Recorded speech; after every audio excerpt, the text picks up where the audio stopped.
Hare Krishna, and welcome to this video on the Bhagavad-gita chapter 1 verse 1. In this part 1 video we will look at each individual word of this verse, and we'll try to determine in which clause or phrase it belongs, and also which grammatical function it may have.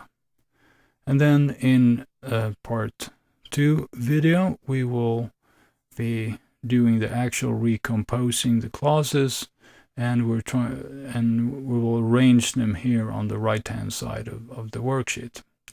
But in this part 1 video we will now concentrate on the left hand side here, and we will first start by zooming in a little.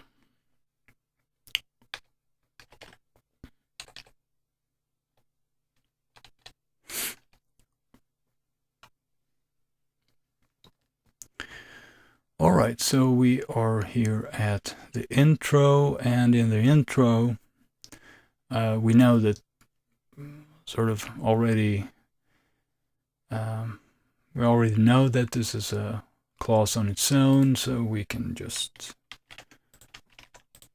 paste the blue color here for the blue clause, and when we do that we'll see here that there are two words, of course, and one of which is dhritarastrah, and it's a proper noun, and since we have the verb to the right here, we see here by the actual ending here and by the masculine nominative singular, what we already determined here, that this is the subject. And this is simply the verb, so it's not very much to talk about. Alright, so now we have the words, the function of the words here in the intro ready, and let's move on to pada number 1. Okay, so we start with another color. So this is a yellow clause, we can say. And dharma-ksetre. Okay, so this is a compound, and we already determined that it is neutral-locative singular. But what the question is, it is a compound, and we have a noun working at its very core, kshetre, a field, and we have qualified it with duty. It's a duty field, and so it's a compound. But in this context, since we have made it locative, it now sort of dresses up as an adverb. It's an adverbial kind of word. So it's on the duty field, or at the duty field, or in the duty field, but its location, it's an adverb of place, we can say.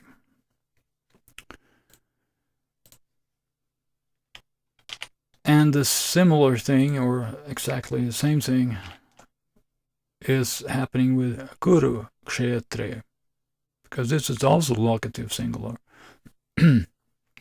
And we have qualified with kuru instead of dharma, but it's also a ksetre. And so this is also an adverbial function. Now let's move on to pada number 2, where we have a PPP, a participle, a past passive participle, and it's declined in the nominative plural here. Now, what do we think about this? Where should this fit in? And my suggestion here is that we regard this to be a part of a yellow clause here. And we just simply say participle here. So the yellow clause is a participle clause. There are no nominatives here. There are no subjects, only adverbs. And the participle itself, of course.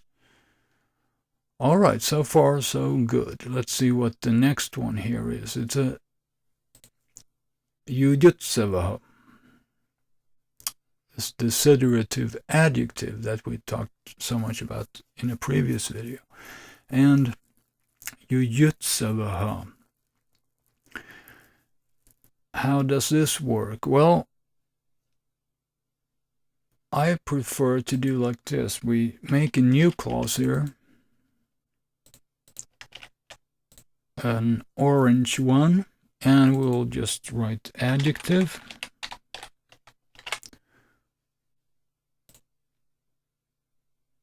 And leave it at that. So this will be a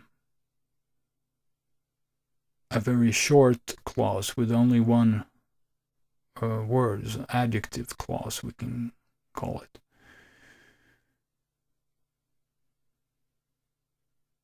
All right.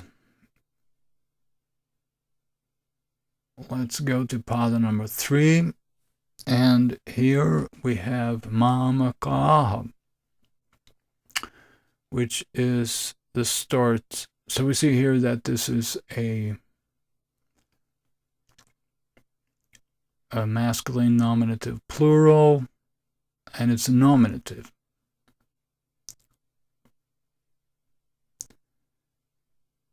And so we have,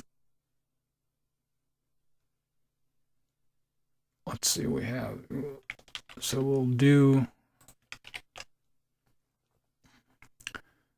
a green color for this one. And we note here that it says adjective, mamakah. And the adjective is actually working as a subject here.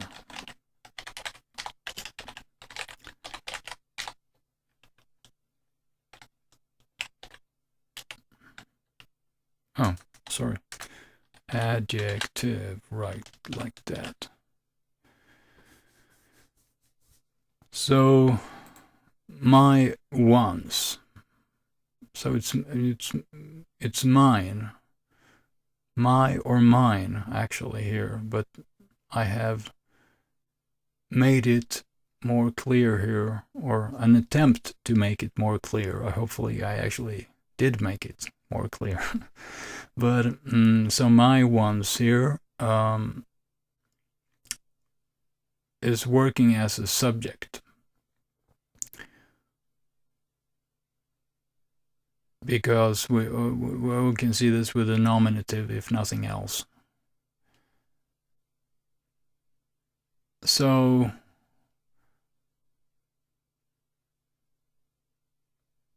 the idea here then is that mamakah does not have a noun to accompany it. So even though we see two nominatives here in a row, it's not that the adjective modifies pandavah. It's not my ones, the pandavas. It's my ones and the pandavas. So the mamakah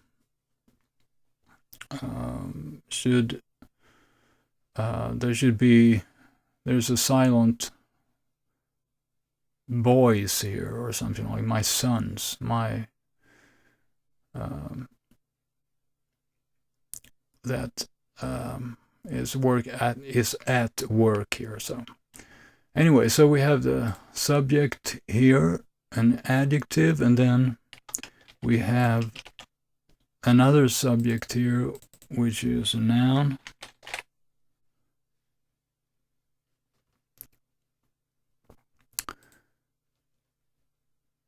And then we also have, let's see, it continues here.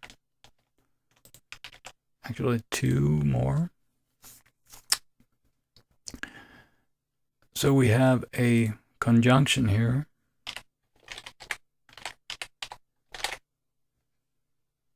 Which works together with the pandavah and the mamakah here. And then we have the particle, also the emphatic particle here, working together also. So all these form a group.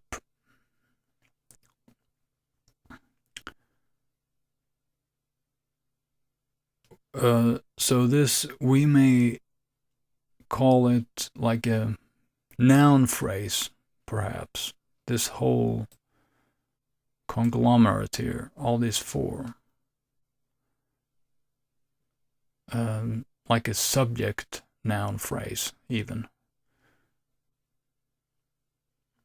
Or a subject nominal phrase, since we have an adjective there. If we don't want to call that the noun, we can call it like a nominal phrase or a nominal subject nominal phrase or something like that.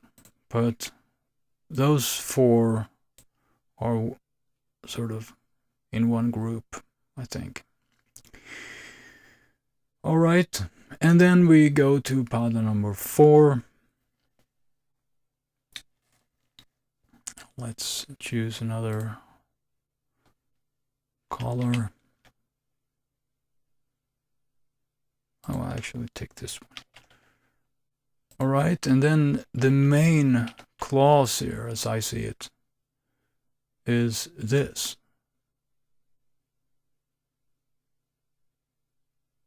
So we have an interrogative pronoun here.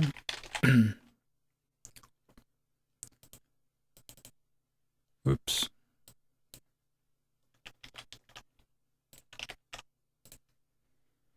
And then what do we have here? We have a verb, of course.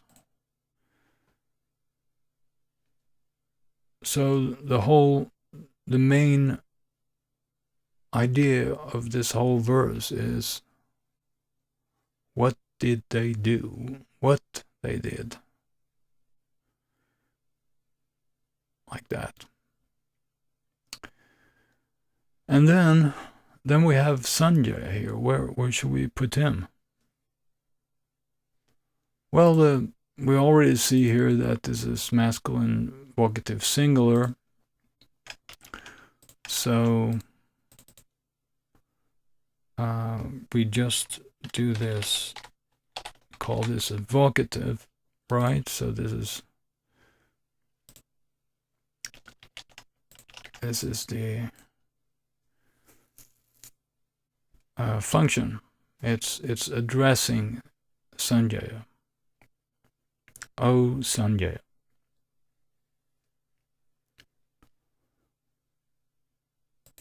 All right, I think that sums it up.